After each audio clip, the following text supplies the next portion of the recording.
Okay, so let's start it. I hope this is more like a interaction, lecture than just me talking. So because this is a very small group, if you have a question anytime, you can unmute yourself, just talk, or you can use the chat box to send me your questions, so we can stop in the middle. Talk about the things that's, a little bit confusion or something like that. Okay. So today I wanted to share my Photoshop post-photo processing workflow with you guys. Just a quick introduction about myself, in case you don't know me. My main profession is a dentist, so 80% of the time I'm a dentist. I run to the office in Central New Jersey. 2018, I founded this photography school together with my partner, Carway Lin. Probably most of you know him. The Rising Star Photography Society is a photo school. So I started to learn photography only in 2017 in my trip to Iceland. So starting from the beginning, I started to use Photoshop. I realized that there's really a big difference from an unprocessed photo to a processed final version of the photos. So I wanted to share with you the slides I did like way back in first 2 years of my photography session. So this is a slides I made basically based on the photos I took in 2017 and 2018.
All right, that's a short 2 minutes video. Go to the next one. So from my experience, I feel like learning photography is really a journey. You know, in the first year or so, I think my Photoshop skill is a little bit heavy-handed. Now, you know, after I do it like more and more, I tend to like do a little light touch, make it more natural than before. So it is really a journey. It is very important to do post photo editing. So photo without any editing, it's kind of like movie star without any makeup. You know, it's just a big difference. You wanted to kind of choose the way to show your audience what you wanted to express. So you wanted to use Photoshop skill to amplify the part that you wanted to show your audience. You also want to know what you wanted to achieve. Either is a natural style, like the way that, you know, more like a natural scene, or it's an artistic look, that's something you add lots of effect, or is it abstractive, like you made the picture look like more like a painting, or creative. Creative is something that you know, make different factors in combination, put them together. For example, like, you know, a person with wings and something like that, very creative. So that's the different things you can achieve with Photoshop, putting lots of different factors together. You wanted to get familiar with the tools. So kind of, you know, if you just started out, haven't done the Photoshop before, how you use it, you wanted to know what are the tools, try it out, like, you know, the kids, how kids learn, you know, push a button and see what it does, you know, build your knowledge one step after another. So today is the session we kind of tell you what are the tools out there, you know, you can use and play around at your own time and really see, you know, how different tools can give the effect to your photo. So let's see, next one. And you also wanted to know the, you know, get more critiques from different photography platforms. So learn from others, their social media, Instagram 500px, those are the photography website you can use. Recently, I started to use the onex.com. It's a good sites for lots of professional photographers. They post pictures there, so you can learn from other people. Of course, you can also learn from photography books and, you know, trying to capture or get the material you wanted to learn. All right. Last session, Karen actually went over the Lightroom basics.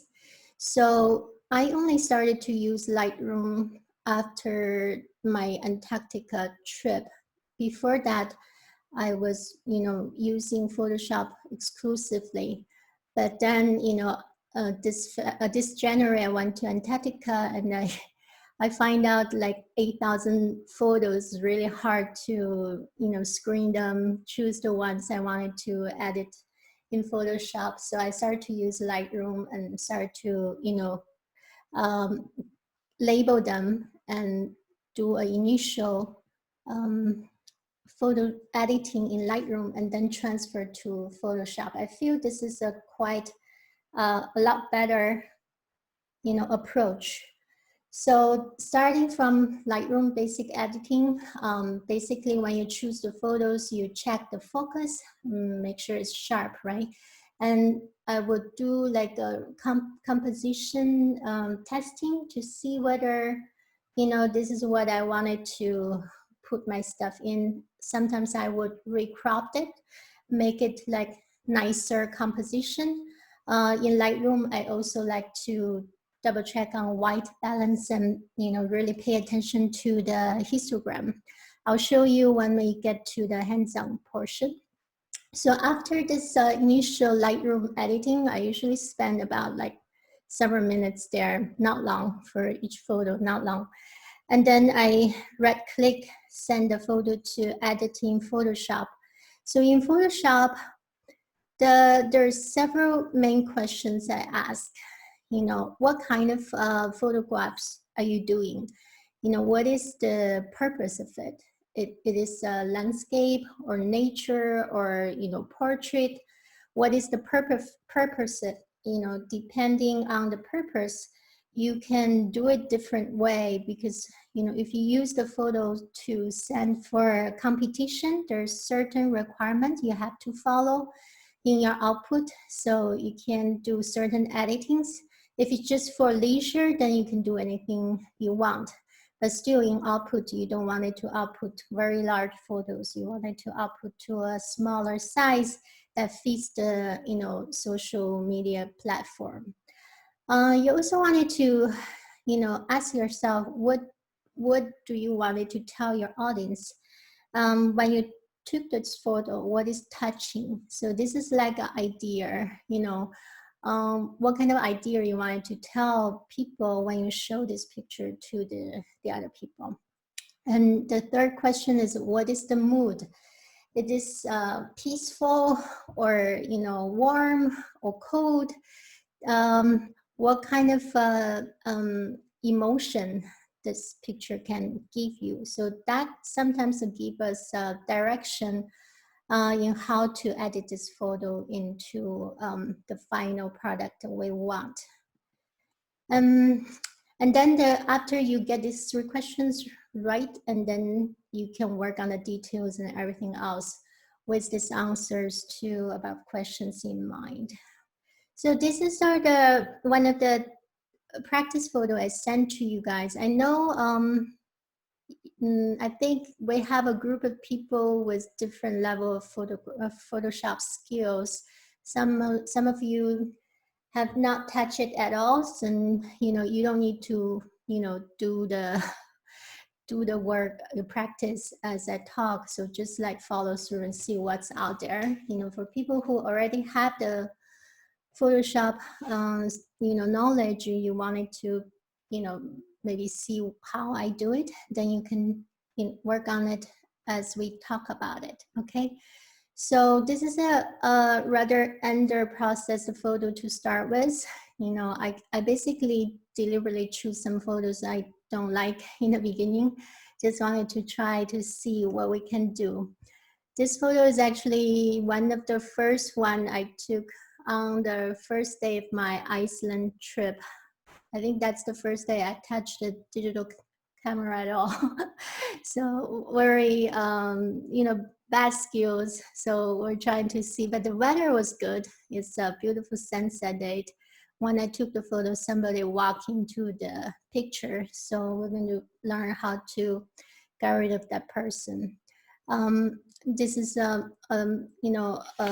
Photoshop, so you can actually amplify the sunset color and get rid of those things you don't want. And this is a portrait photography photos we took in the studio setting. I didn't like it in the beginning because the hat and the dress the model wears, they don't really match on the specific color. The hat actually has a yellowish tint on the the lighter strip. So, but I'm going to use this as an example to change it to black and white. So just use as an example. This is before and after the Photoshop. The hands-on demos today, I'm going to go over the toolbar, windows, history, camera raw, lens correction, all the things I list down here. So because for any individual photos, you probably won't need all of them. So we're going to just to use these 3 photos to kind of do them together, so I can give you a flavor how these things are done in my photo editing. But usually when I do photo editing, I do one at a time, just so you know. So there is a difference on the Lightroom and Photoshop is the layer concept. I draw a map here, a picture here just for you to understand it better. The first layer is usually a background layer. When you put something on top of it, it becomes a second layer overlaying the first layer. So the blue layer is on the top. It will show at a position where, you know, it covers the first layer. And the third layer, you can do many, many layers on the top. So the top one will show first. Okay, so just bear this in mind when we go into the Photoshop, we're gonna do the real photo editing. And know this layer concept will help you understand how the picture coming together after so many steps, it will become one photo with all the effects you put in. All right, let me share this Lightroom. This is the 3 photos I pulled out. You know, I put it in a separate collection in RSPS PS practice folder. Last session, Karen showed you guys how to do the collection, so you can have a subfolder and start storing all of your photos in one category. So today I have this 3 category. I have this particular category here. That was the before and after, and before and after, and before and after. Okay. All right, so going to the first one, my Lightroom portion of the editing is pretty much, I would hit the auto first, you know, very simple starting. I would look at the histogram to see all of my, you know, pictures are in the middle. It's nothing climbing to either side of the wall. So for this picture, it was underexposed in the beginning. If you reset, you will see it's a little bit on the left side. And the color tone is pretty nice. I don't need to do anything. If you need to change, you can change the temperature here to blue, pink here. Maybe I would raise up a little bit on the exposure. I would drop a little bit on the highlight, so I have a little bit more room in the Photoshop to edit. So a little less white and shadow. Okay, so basically I work around here, and then I would check, is this what I want? Or I wanted to properly amplify a portion of it, because this is not important. It's not very interesting. So I want my person to be a little bit bigger, right?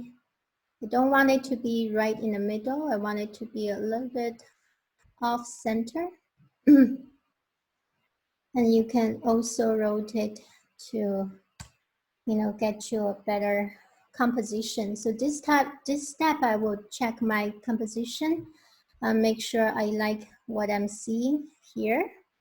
Okay, and then I can send it to Photoshop. So for the other one, this is more like warm tone sunset photo. The horizon is not in horizontal, so I'm going to change the horizon a little bit and also trim it a little bit.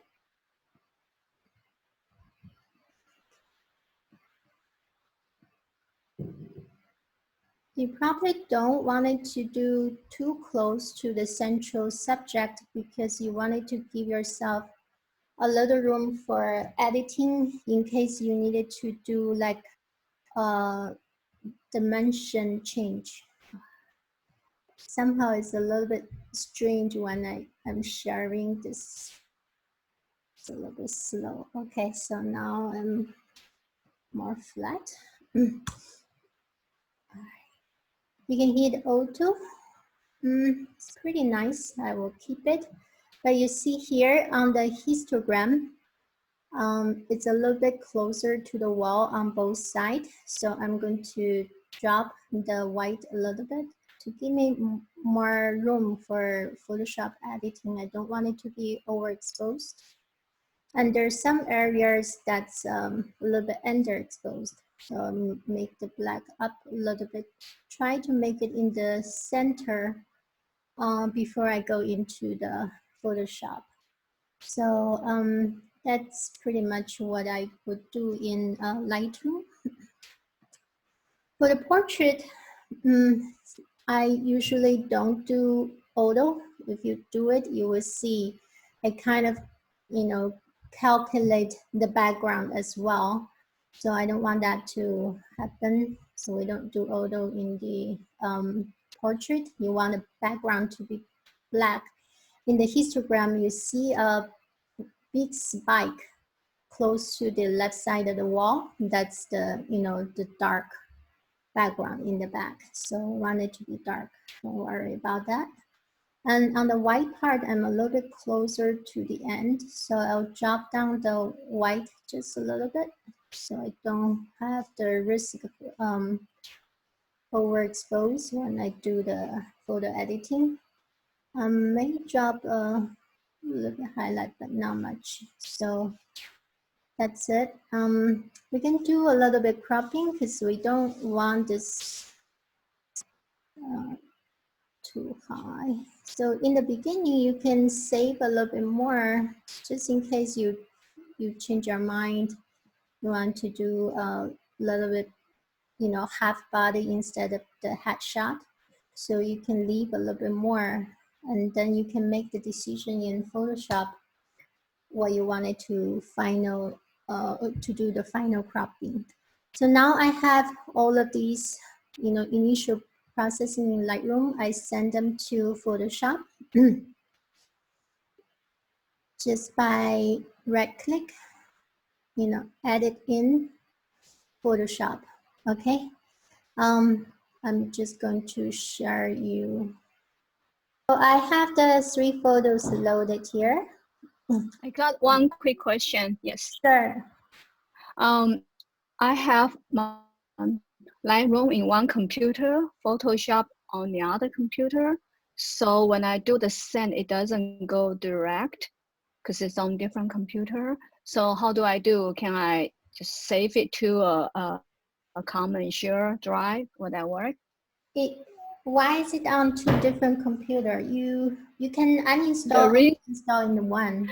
The reason is my Lightroom I already purchased the license. It come with my camera, and then I have another Lightroom on my iPad, which is very handy.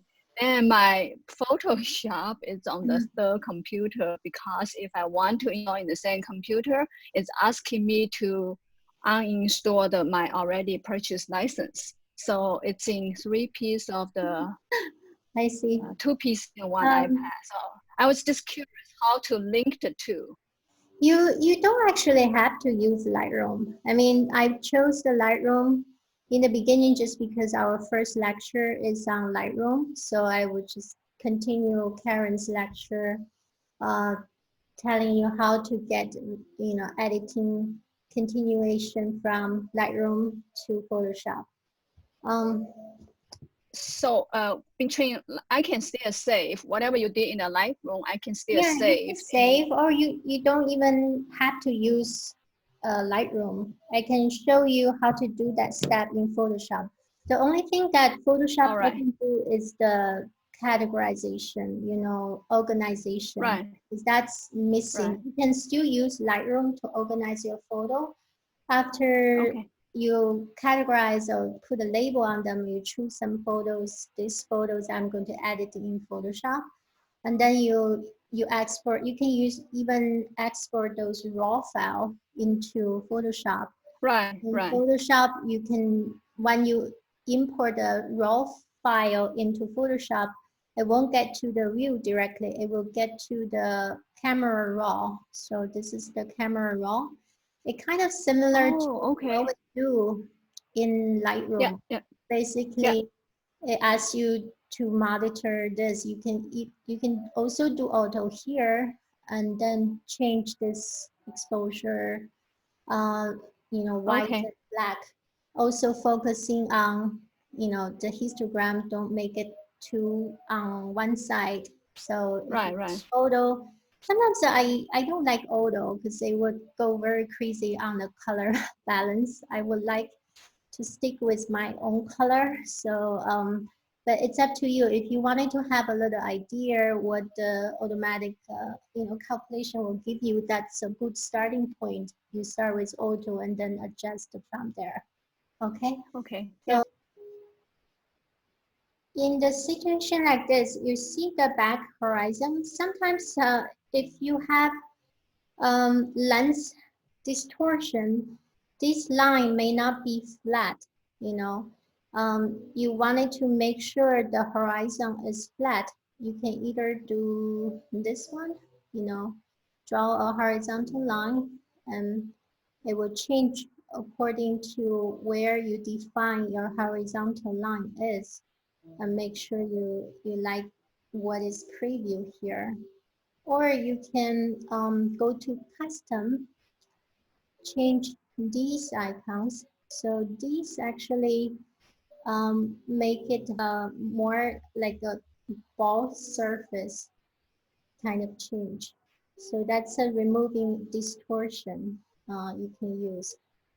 For buildings, it's very important to do this step. For example, you shooting from the picture from the left side of the building, the right side, although it's a symmetrical building, the right side may seem to be smaller. You want the right side to be bigger, you can use this tool.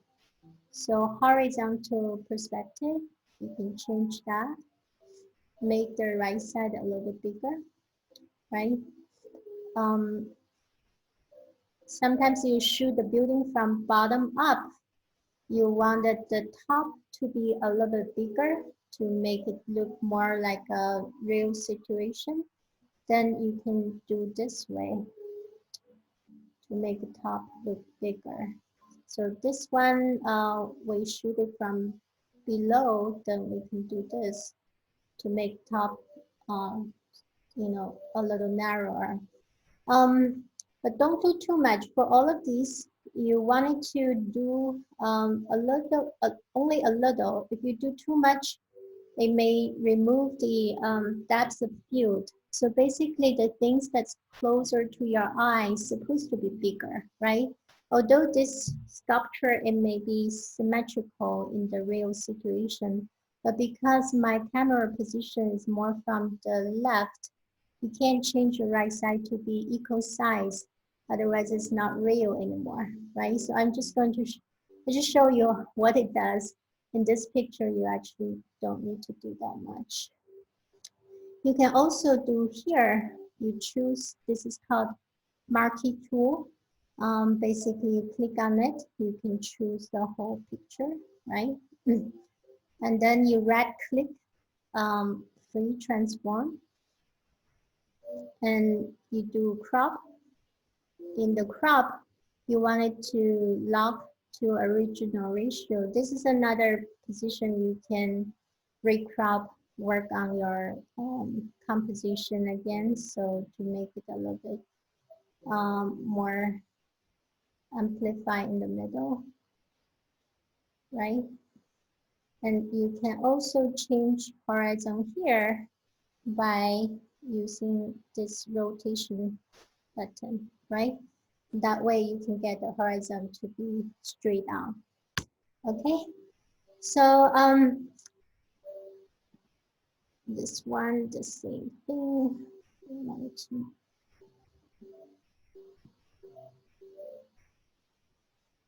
If you wanted to change the dimension, you can change here. You do a 1-to-1 ratio to make a headshot. You want to amplify the face, you don't have to have the whole head in it, so you can have just the face showing up. So you can move around, make sure you like what you see.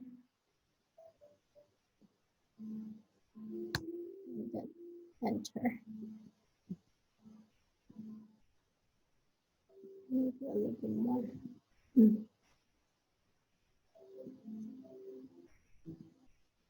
Okay. If I don't lock the ratio, it can be any ratio. So you have to lock the ratio when you do this. It's very subjective, actually. You know, whatever you like, you can do that, right? Okay. So that's the initial, adjustment. And then we wanted to remove these annoying things, like this one is not meant to be there. So there's several ways to do it. I like to use this lasso tool. Kind of like a curved line there. So you can choose the part that, you don't want it to be there. Choose it. Why is it showing this weird line? Okay. All right. Right click. You can fill with content aware. So hopefully it will do a calculation, removing those that person. It's basically calculation based on what is surrounding that area, and then just paste over it. That's a very fast way to do this job if the surrounding environment is very clear. So I don't know what is the glitch there. It's strange. Let's see. Okay, no, it's not there anymore. All right. So the next tool I want you to show you is the healing one. This is called healing tool, spot healing. It's very good to work on removing blemish. So for a portrait, lots of detailed editing is you wanted to enlarge the photo and really go into the detail, use a smaller brush.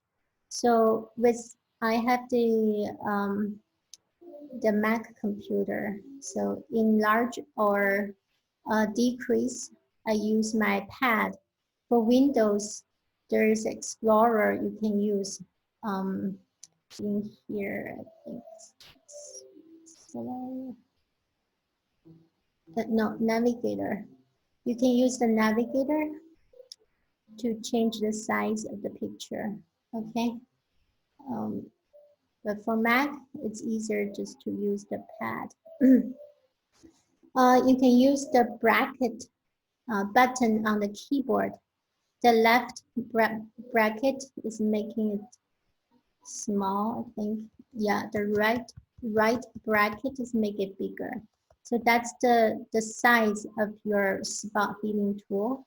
So whatever you wanted to remove, you just go in there, change the size to exactly that size, and remove these spots. So you don't want this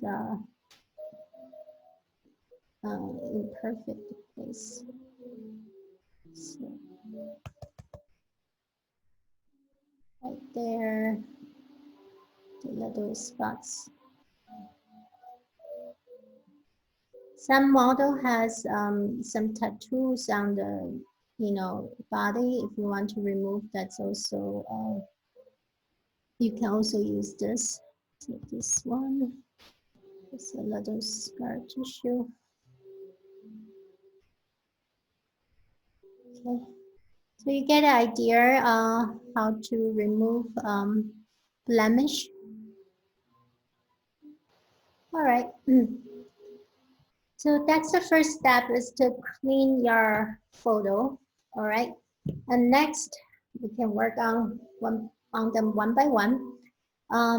You can get to the layer concept. So remember the picture I showed you in the PowerPoint or keynote.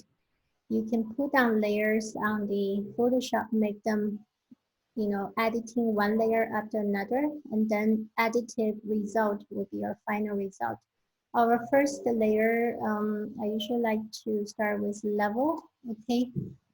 When you put in the first layer, it will show on top of this background. The level, this is the level button. It will show up as a property, You can change this angle, or change this triangle, follow the rightmost portion of this histogram. That give you a very good exposure. And then you can change the middle one, this mid-tone, trying to get your contrast to be a little bit better. Okay, that's the first layer. You can also do a curve. Okay, so you see that another layer is on top of the curve. In curves, the most commonly used one is linear contrast. You can try whether it's working for this photo or not. It's a little bit slow with zoom. So um, the more curve you do, the more contrast that the picture has. Right? For this situation, I can stay with the linear. You can also, move these dots if you know what you're doing. So basically you move here, you're changing the position of the uh, lower like shadows and black. If you change here, it's moving more like the white part, okay? But in the beginning, I would recommend just stay with some, safe motion so you don't like mess it up too much. So the next one I would try, um, we can try some photo filter. The photo filter, when you turn it on, I mean, my default is warm. You can change to cooling filter. This is a cool photo, right? It give you a little bit black tone, but this is too much. I don't want it too much. You can drop the density. That's first thing you can do. Or you like it a little bit blue tint, but you don't want it to show that much. You can also drop the opacity, right? So you can say, I want some, but I don't want that much. Then you can add a little bit. Anytime you can unclick this eye to see before and after for this particular step to see whether you like it or not, right? That's just to show before and after. Or if I unclick the I button, then this is an unconsidered layer. That means my final photo, I won't have this layer anymore. When you click the I button, you have that layer. Um, I also like to have the history window there. So anything you do, you can always go back to the last layer, the last step. So you don't really, you don't need to be afraid if there's something wrong, you can get back to the last step. So you can always go back to the last layer, right? Let's keep this little bit light, maybe a little lighter, okay? You can also add a brightness and contrast. That way, if you feel like the overall, I changed the level, I did a curve, I kind of make it a little bit darker than what I want. So you can make it a little whiter. You can change your contrast to be a little bit more or less. In this case, I think it will pretty good. I just wanted to lighten up that person. So I have a way to do it um, in a next step. Let's see. Okay. Yeah, let's do the dodge and burn. So when you wanted to lighten up something or make something darker, a very easy way to manipulate it is to make a dodge and burn layer. So you go layer, new layer. You can name it dodge and burn,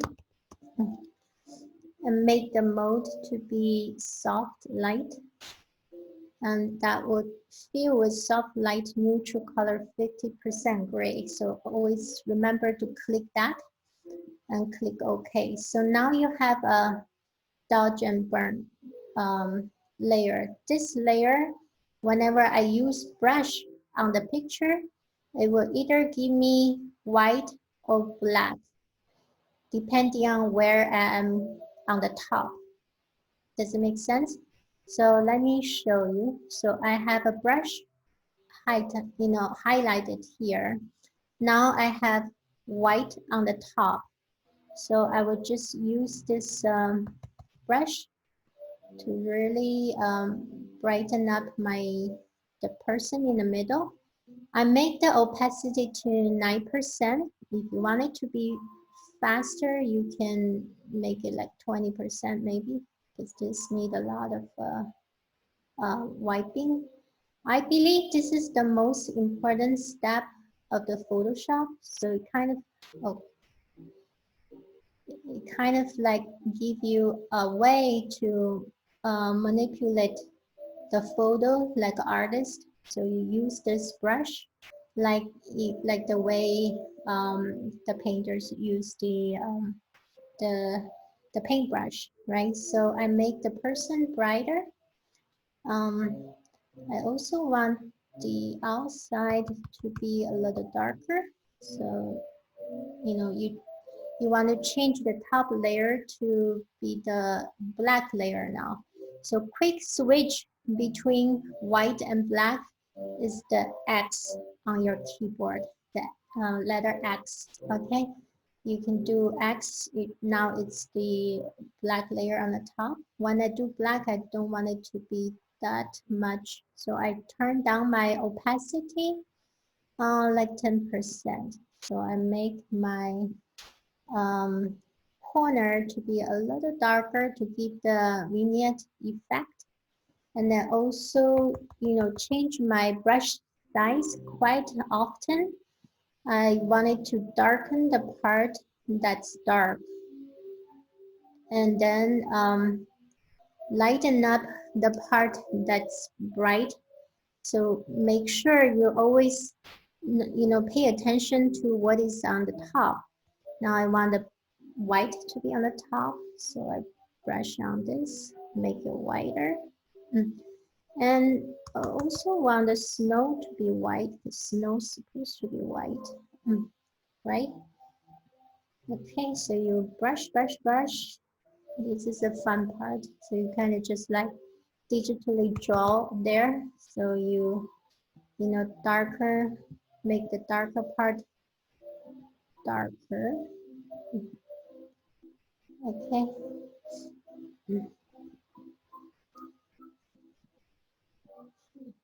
Even in the clouds, you can kind of like give a little tint of dark and light.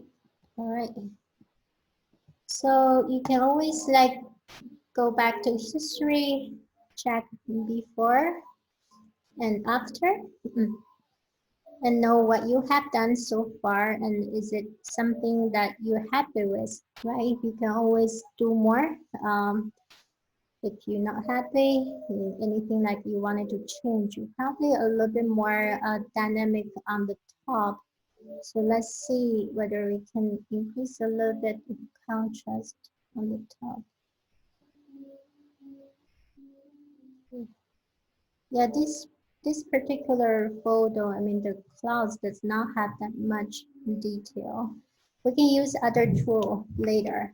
So that's pretty much the general flow with this cold tone photo. Let's go to this one. This is the warm tone sunset photo, right? It's also a travel photo, a sculpture in Iceland. There's some buildings in the back, sea, water in the background. So we wanted to make sure, we amplify the sunset, how glorious it is. The color is red and warm. So we can start with the same thing, can start with level. Always go to the rightmost position of the histogram and make it a little bit more contrast by moving the midtone a little to the right. Right, okay, and then add the curve. You can do, you can always start with linear and see whether you like it, or do you want it to be a little lighter on the dark position. Okay, so kind of manipulate a little bit. All right. This one will benefit to have some warm filter. Okay, so warm filter is added here on the top. It kind of give you more, sunset tone. Okay.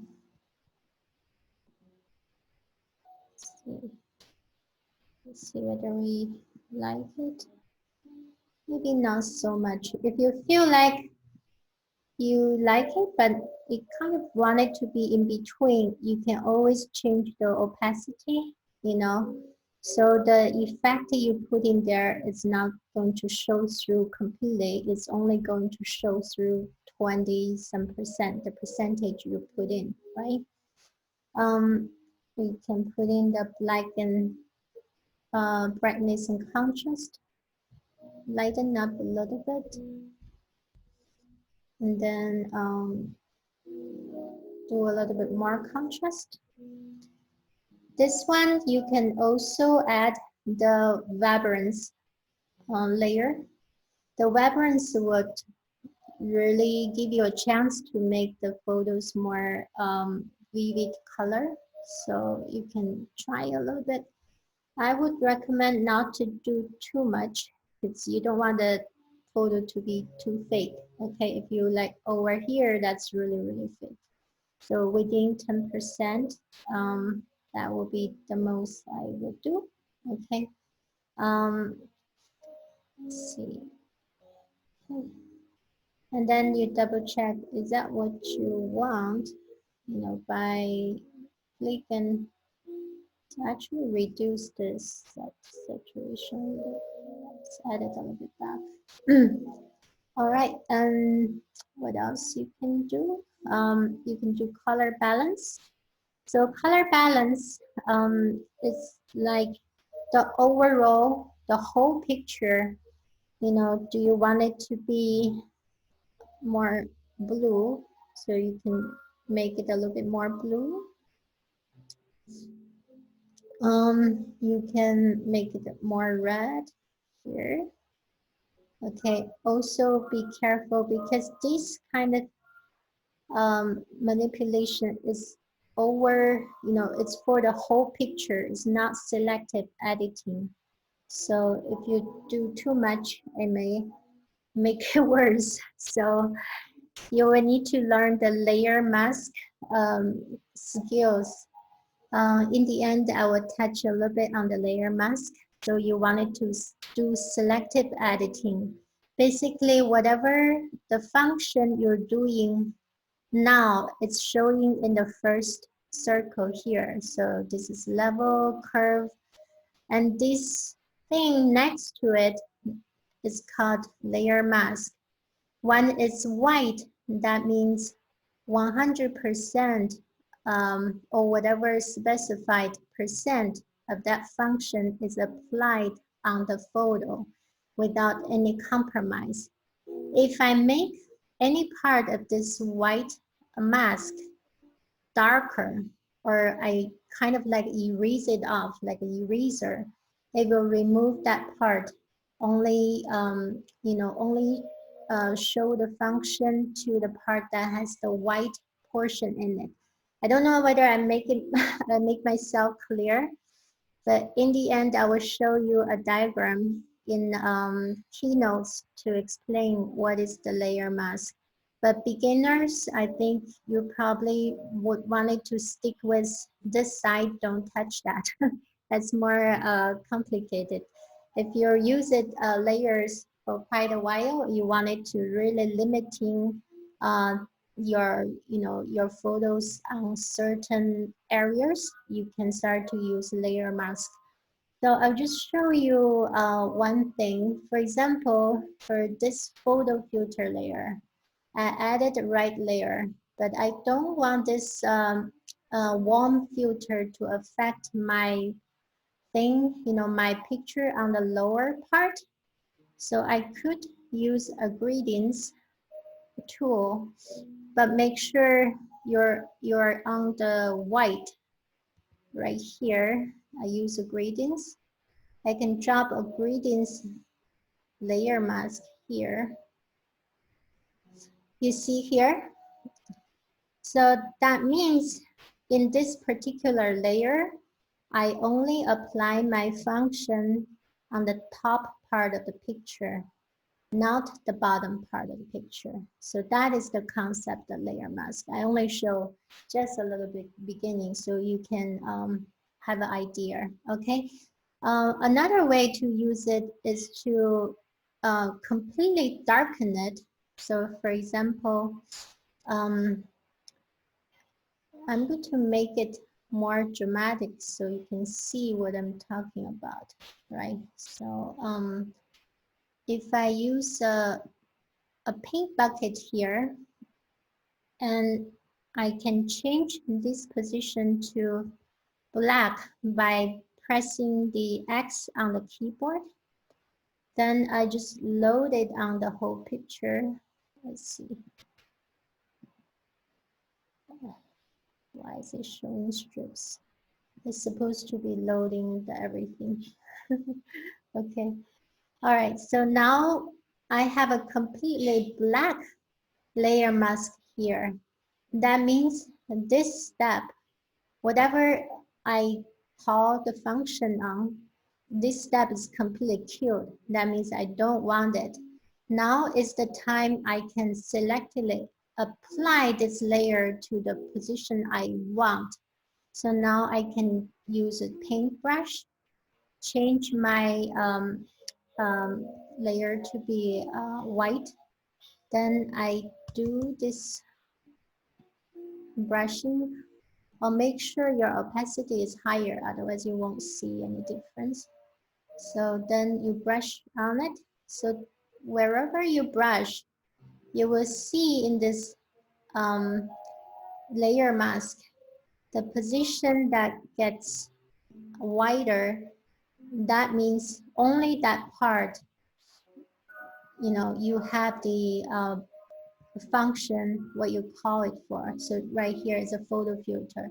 So your photo filter only applied to the position that's white in the layer mask. Okay, so I will show you a diagram in the keynotes in the end. But of course, we don't want it to be too dramatic. It is too much. So I'm going to drop down a little bit. All right, and in the end, we wanted to do the dodge and burn. Okay. So that's soft light filled with 50% gray.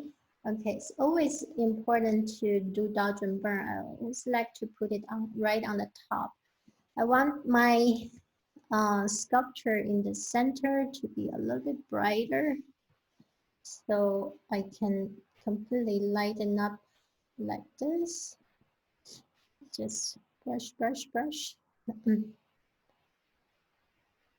Okay.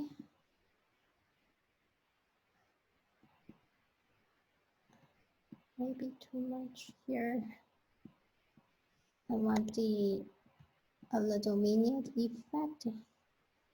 If you feel it's still too dark, we can lighten up just a little bit more. Okay. All right. So let's see before and after.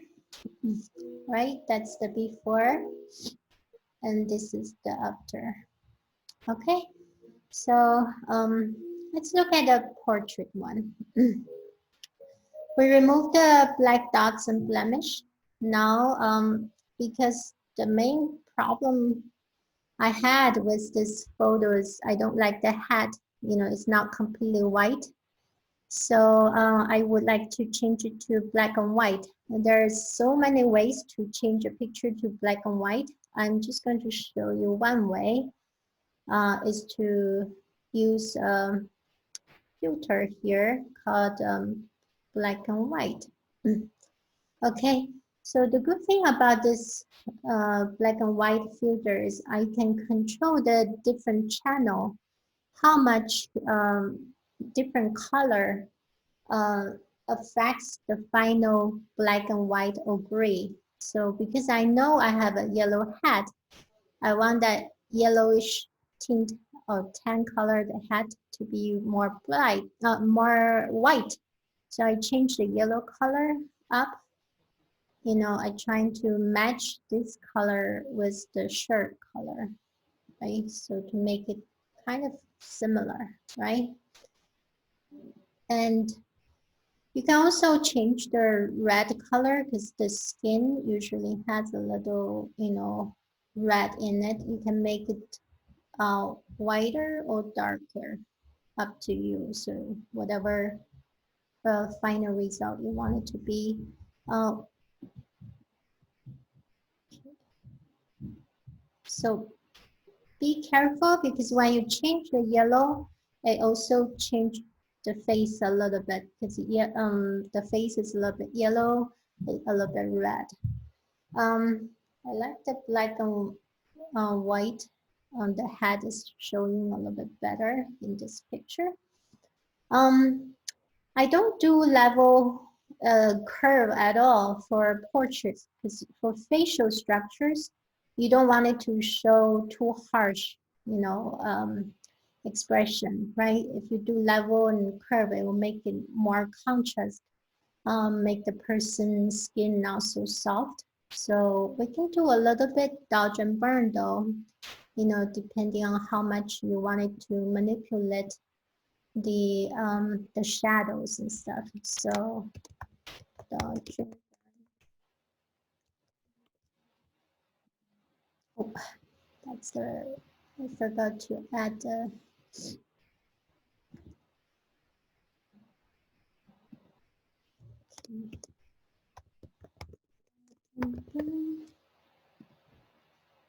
soft matte and then 50% gray. Okay, so you can always keep a little vignette, you know, kind of darken the outside a little bit, make it a little bit bigger brush, so make it a little bit faster. Okay, it's like doing a makeup. You can also um, go in detail, but when you work on the face, try to make the opacity a little bit smaller so you don't do too much changes. Whatever you do, you can see, you know, right here in this box, like the black you do will show a trace there. That will make it more, you know, shape or dimension there. You can also make white right here and make highlight there.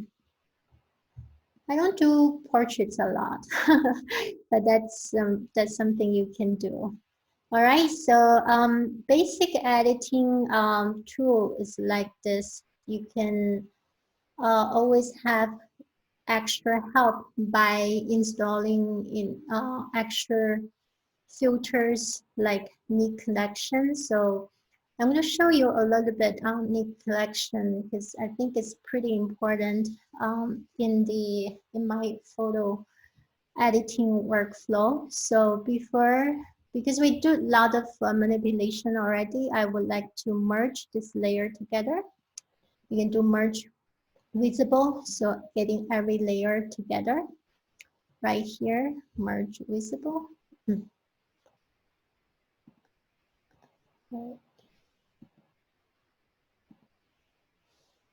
And then for this one, you go to filter, When you install Nick Collection, it will become one plugin filter inside the Photoshop.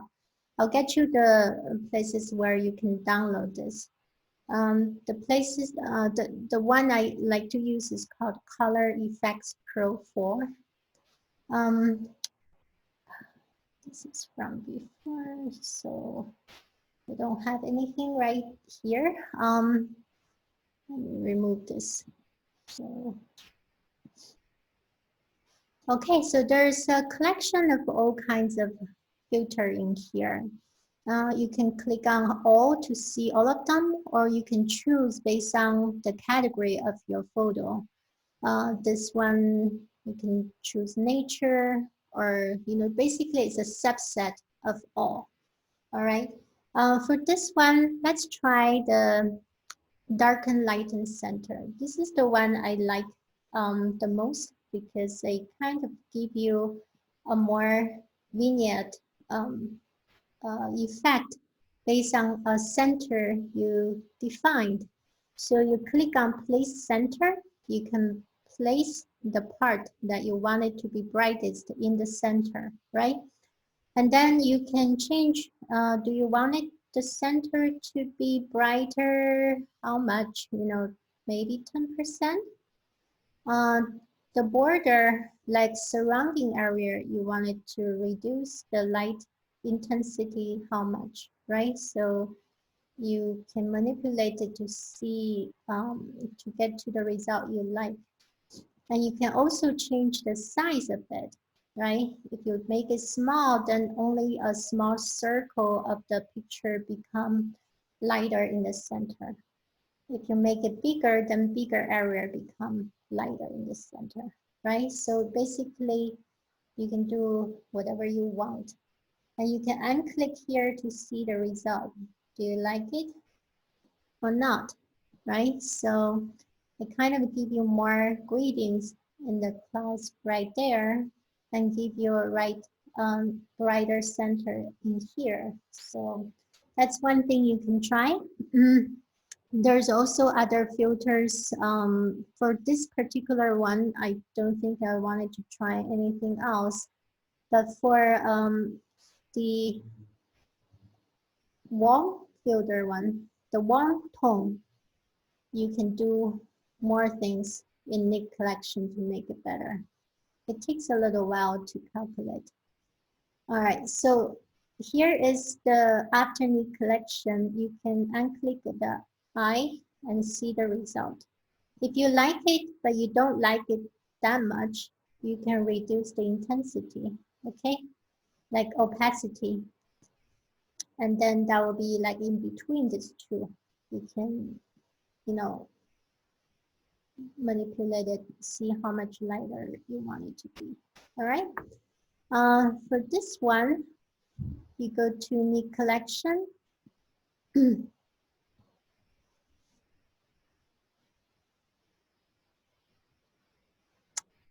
You can try, we don't want dark and light in center. That's too much for this picture.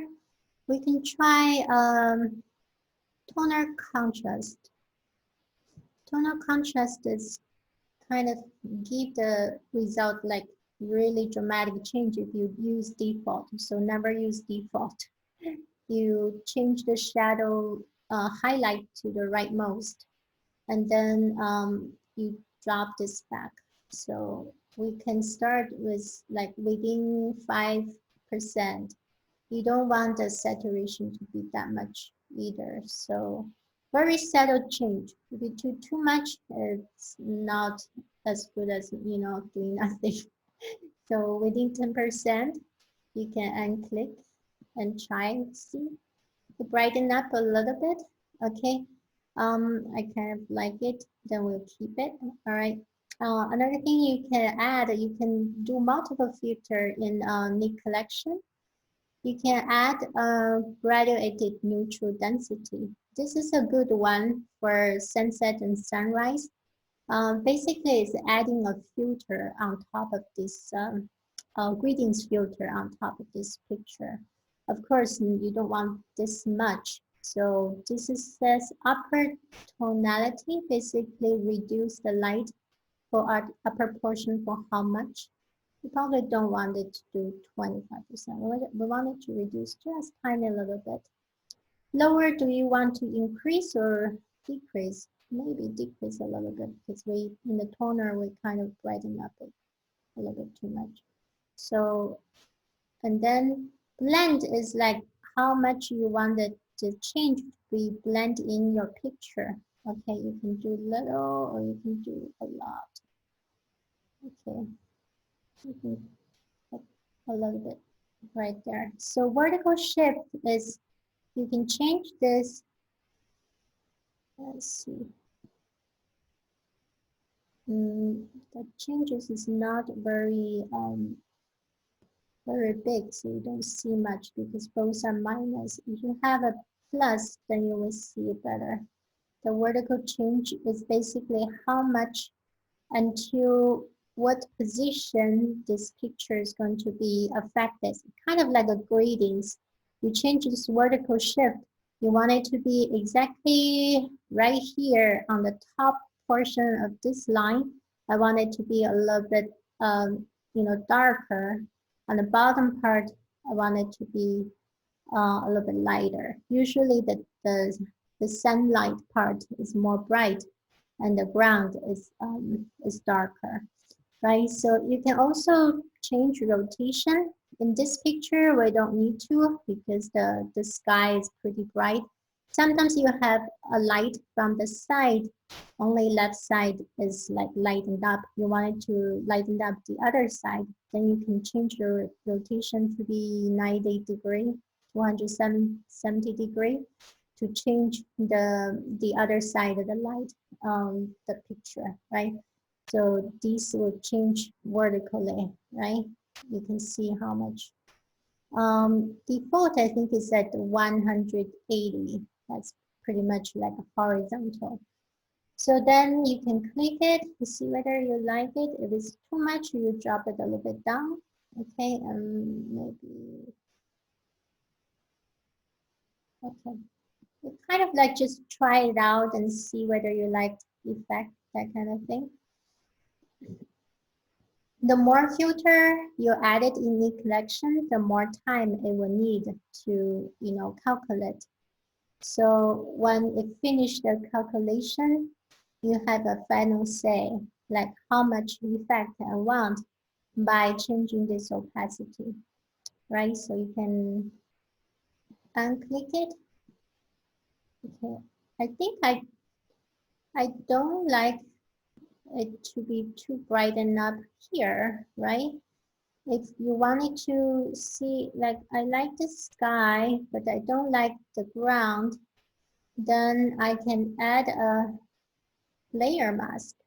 The layer mask when it's white, that means 100% of this effect, right? I'm going to make it selectively darker. So I change this to black and I use a big brush. This time I'll change it to 50%, so it's more dramatic. Now I'm going to use the brush to brush darker right here. Now the bottom portion will become darker.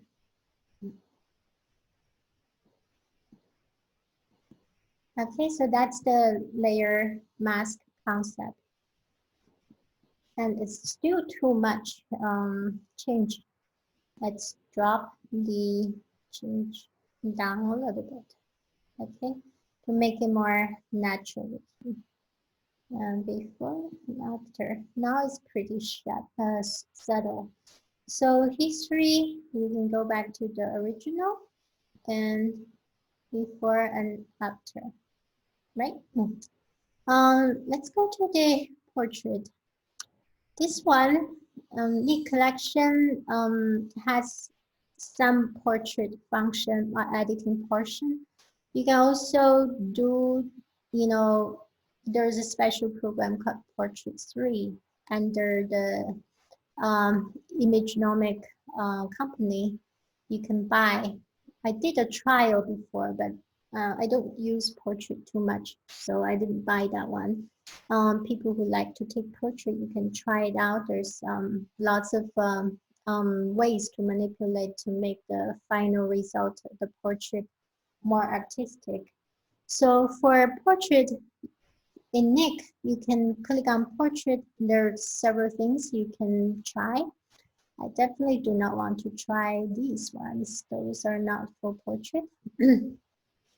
One thing I like is classical soft focus, of course, not so much. So everything, the default is going to be too much.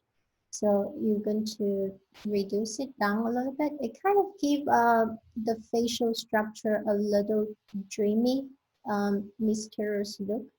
You can drop down the brightness. Okay, you see whether you like it. If you don't like it, you can always, undo it, right? You can unclick it, then it's not taking, you can add a filter for portrait. Sometimes I like to use the vignette filter.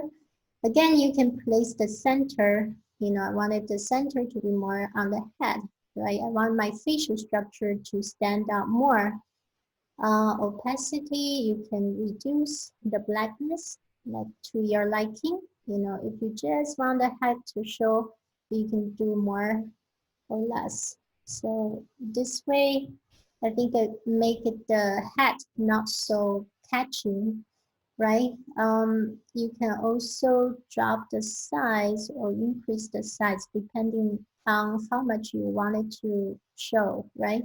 How much brighter, um, lighter image you wanted to show. You can also change the transition to, to have the best effect you wanted to have. Transition basically the darkness, how much further it goes into. There's a different shapes. I don't think it matters that much. You can also change the vignette color because we have a black and white. We just have a black color. And then you can do before and after. I think that I like it this way. Mm, go back to our layers after the calculation.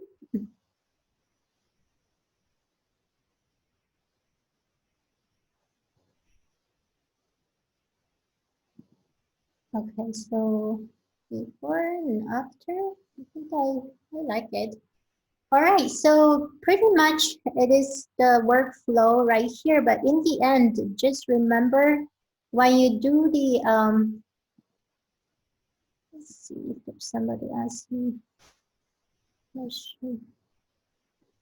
I'll address the question in the end. So just need to merge everything in the end. So you have everything into one layer, right? Anything like you did. So put it in one layer. And then you needed to do output. Output has certain requirement depending on the purpose. The good flow is you always want to make the mode to 8 bits because Photoshop use Adobe AGB color is much bigger color map in the phone, social media, but any picture or even you do like a competition photo, they don't use 16 bits. You need to change it to 8 bits. And then you need to convert the profile to sRGB, okay? So that will make the color spaces a little smaller so the color you see is the same as everybody else, And then you change the image size. Depending on what you wanted to achieve, you can make the um, highest size to be 1920 pixel or 1080. So depending on your requirement. This would drop the picture size down to about like, under 2 megabits. Let's see, more do 8. Okay, added.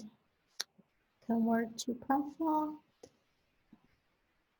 There's always, there are also ways to make this like systematic or batch by making certain actions. So but that's more advanced level modeling. So for example, I have my pre-existing actions here. So if I choose my action, I click play, and this automatically going to shrink for me based on the pre-existing settings I put in the action.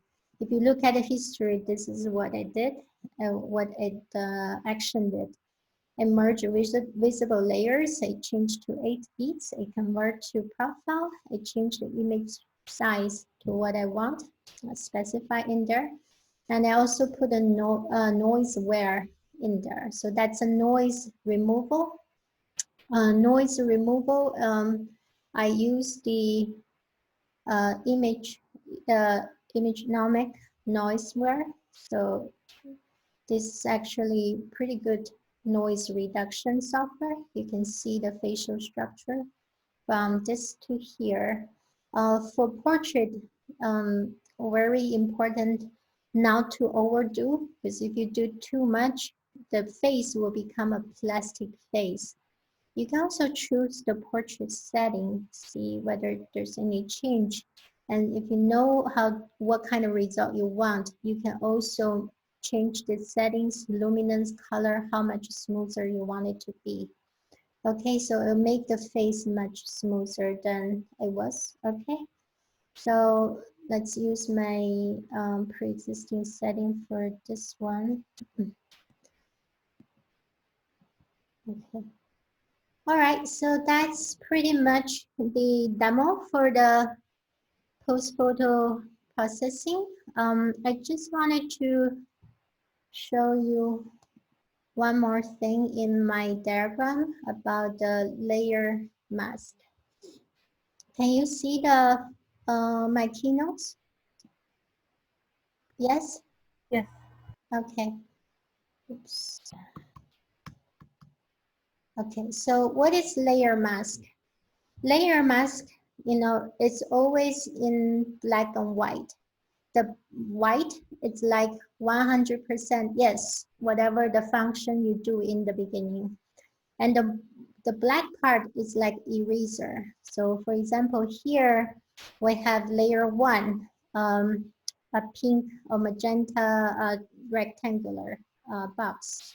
So I have layer 2, which is an oval blue circle. If I put a layer mask with the same shape, but I darken the diamond place, that little diamond will become an eraser, right? Because I darken it, it will show the next layer. So we'll show the pink coming through in the final picture on the left. Where's my cursor?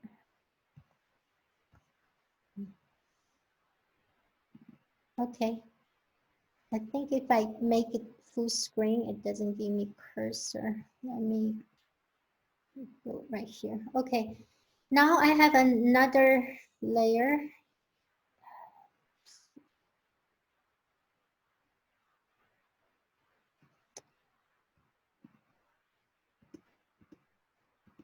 Okay, I have a layer 3 here. It's on top of layer 2. So whatever is on the top, it will show through first. If I just put a layer 3, then it will show through 100%, right? If I put a layer mask there, whatever is white there, it will show this layer, the layer 3. But the darkened part in the middle, the small round circle, I darken it, it will show the next layer. Does it make sense? So that's the layer mask concept. It's basically the white means I want this layer. The black means I don't want this layer. Show me the next one. All right. So the take-home message, again, this is just an introduction Photoshop lecture. There are a lot more to learn if you're really into it. And learning Photoshop, it really needed to play with it and need lots of hands-on practice. So, I mean, I had a subscription, Photoshop subscription program. So each month is like $9.99 is $10. So it kind of motivated me to do at least some photo each month. Um, Also in Photoshop, you wanted to learn to express yourself rather than copying other people. But in the beginning, I think copying is fine. You just wanted to know how the tools work. But as you get, you learned, you wanted to see, express yourself with these tools, then try to, create your own artwork instead of just copy other people. And I wanted to say, don't get discouraged if you see like you run into a wall, you can't achieve something, because at that position, you're really, really close to, overcoming a hurdle and get to a next level. So just like, going to the lessons or workshops, so you kind of pick up pearls one after another, it kind of, it's fun. I have some resources here, Photoshop. If you never used it before, you wanted to do a trial, there's a free trial. I think it's for 7 days. Lightroom and Photoshop. After that, if you wanted to continue, play with it, you can pay $9.99 per month for the Photoshop. Any collection, it's here. It is a one-time fee, $99.99. It has all the filters I showed you. Noiseware is also a one-time fee, it's about $79.95. Another thing I didn't get to is like photo logo. If you wanted to do a photo, put your name on it, there are these places you can generate, customize your name in an artistic way. Then in the end of the picture, editing, you can just paste your photo logo and then output to a picture with your logo on it. So that's it. I think I ran over. It's 9:30 now. If you have any question, I can take some questions. It's really hard to, um, teach Photoshop in an hour. And sorry about some technical issues in the between. I think when I run all these many softwares at the same time through Zoom, it kind of have some glitch. It's very slow for some reason. Anybody has questions?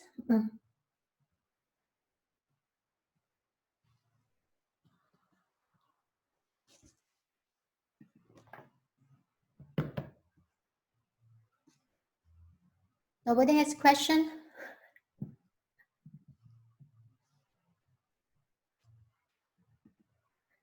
Is it like too difficult or too deep I talked about? Joyce 老师你好，我是 huh? Vicky。我有几个问题。有一个问题是说，你拿到一个照片，你的思路是怎么样？要把它变成什么样子？就是说，不是 technical 方面，而是你的想法。然后你 technical 上要怎么去实现？比方说，你要是做 noise reduction，你是做到什么程度，能够让你的，比方说让你的人脸看起来很 smooth， 可是不会降低 resolution for other parts of the picture 一类。就是我觉得最重要的实际上是个思路的问题。你拿到照片，你可以看到说缺点在哪里，不足在哪里，然后你想表达什么样的情绪，什么样的思路。对，这个 it's a very subjective thing, I think. When you have a photo, for example, if you have a starting point, let's go to the beginning. If your photo is a night photo, like you use a higher ISO, like 2000, to take for example, aurora light, then the first thing before you do anything, you probably wanted to use, the noise reduction to have a cleaner image to work with. You can see in the beginning, if I haven't done anything here, you go to Noiseware, you already see you can get the noise down right in the beginning, this is not even like high ISO picture.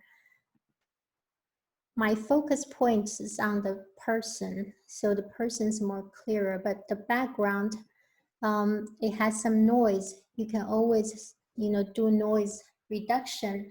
And to start with working on the photos with more cleaner background and less noise. But basically, each photo you kind of wanted to tell some story, right? What is moving, what is touching at the moment when you shoot the photos? What do you want to tell people? These are the photos I kind of just choose to show the tools. They're not like the particular photos I like, for photos like nature photos. For example, the photos I like, I took in Antarctica. I like to choose the excitement part, And if it's a landscape photo, you would like to show if the sunset and sunrise, so you have some idea in it. Is that the splendid color, or nature photo is the excitement of the moment. Flower, the gracefulness, or the gentle how do you say 的那个花瓣呀，就是怎样的那个美态啊？我觉得就是个人的表达方式不一样吧，那个没有一定之规的，所以你要 try 不同的东西，然后看哪一个是你喜欢的。OK， 好的，谢谢你。不客气。你今天做的有一些方式或者处理，就是 Lightroom 很多功能也可以做，但是我是说有的时候，比方说有的 tool 像 noise reduction，Lightroom 也可以做 ，Photoshop 也可以做，或者 Noise Square 也可以做。那你在哪一个工具里面要做到什么程度，这样你到最后的那个产品或者最终的那个照片效果会比较好？我觉得就是个人的 preference 吧。我其实是很晚才开始用 Lightroom， 我今年2月份才开始用 Lightroom， 所以我 Lightroom 用的不多，我大部分都是在 Photoshop 里做。当然 Lightroom，你用的习惯的话，你就你可以大部分使用 Lightroom。我觉得 Photoshop 比 Lightroom 多的。好的地方就是它的 selective editing，比较小的区域的这些调整啊，用那个 layer 和 layer mask，Lightroom 是没有这种 layer concept 的，对吧？它要是有一些brush，你可以通过那个 brush 的区域来调整局部，但我觉得好像 Photoshop 的那个 selective editing 更好一点。对 ，Lightroom 的 brush 和那个选区，我觉得就是稍微麻烦一点，要花比 Photoshop 要花多的时间。但是其他的大面的调整很多是可以做的，也可以跟 Nik Collection 一起用。对 ，Photoshop Lightroom 里也可以用很多插件了，那个 Toppets 也可以在里边用，Nik Collection 也可以在里边用。因为我是先学了 Photoshop， 所以我的 Lightroom 其实是后用的，我主要用它来管理那个照片，所以我 Lightroom 用的不多。对，谢谢你。我是因为到现在还没真的用过 Photoshop， 所以大部分时间都是在用 Lightroom 处理。但是现在是觉得说，如果想要选区，想要做比较 selective 的处理的话，Photoshop 还是要学一下。如果你有的话就 why not 是吧？就 play with it， 看看是不是还没花那个钱，还没买。你可以试一下，你先弄一下 trial 的，看看是不是 helpful。对，我以前买的 Lightroom 是一次性的，就是不是 subscription base。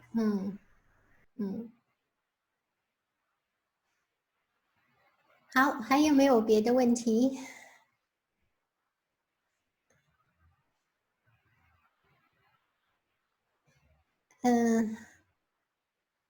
景物中的人物如何提高？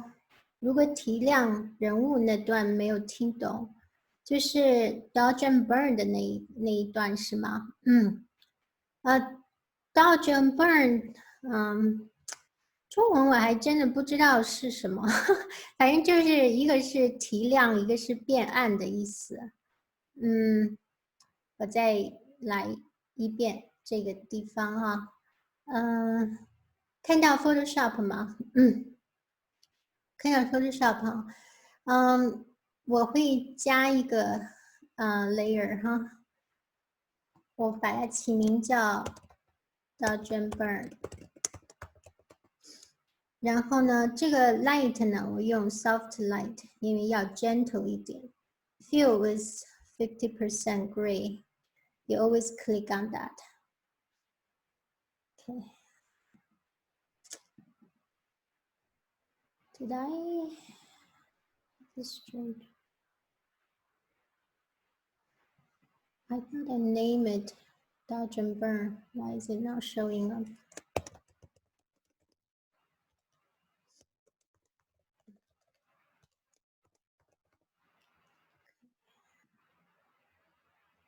Soft light. Oh, that's why I was in history, so I should be on the layer. Now I have two. I'll remove one. Okay. 好，你在这个 Dodge and Burn 这个 layer 呢，它用了这个 brush，它只有2个功能，一个是提亮，一个是擦黑哈。是提亮还是擦黑，跟这里有关系。我这个什么颜色在前面，什么颜色就起决定作用。那我现在白的方块在前面，说明我是提亮的模式。我现在在 opacity 在51%，所以这个会非常的 obvious 几下就提亮了。但有的时候你可能不想这么大手笔，可能会影响旁边的地方。比方说这里你会不想提亮的地方会提得太亮，那你就把这个 opacity 要把它降低一点，这样你的变化呢就不会那么大，一下子那么大哈。一点一点来，这时候我把它变成深的，我就把它涂黑，这涂黑也很快，20%也蛮大的。涂亮呢就是白色，可以小一点，就是在人身上这样涂几下，这个地方就亮了嘛，对吧？OK， 来涂黑呢就是键盘上的 X 键，就是2个的切换。OK， 还有一个就是斜杠，应该是叫反斜杠吧？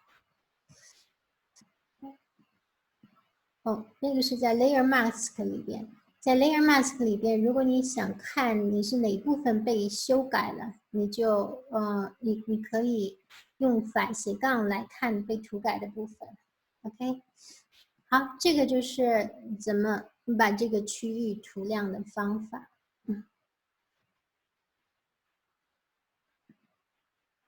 All right。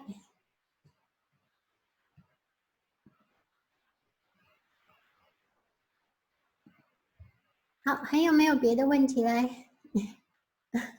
你能不能再把那个加那个 gradient， 然后在照片的什么 certain layer、certain section 加的那个那个再演示一遍？Greetings OK，let's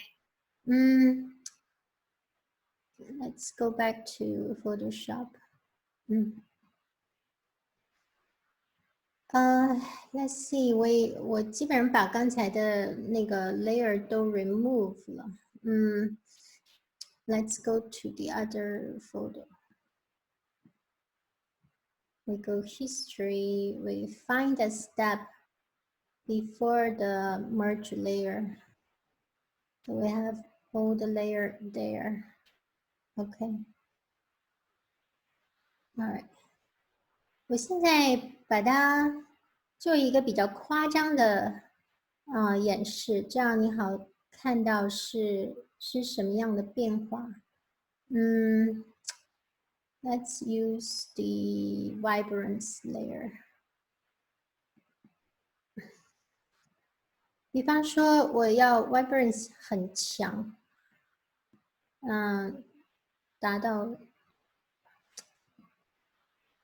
这个高度 ，OK， 非常强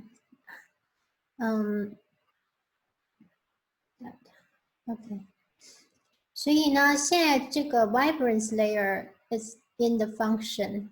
如果 layer mask 是白色的，就说明我刚才做的这个处理对于这个片子的100%的部分都有效。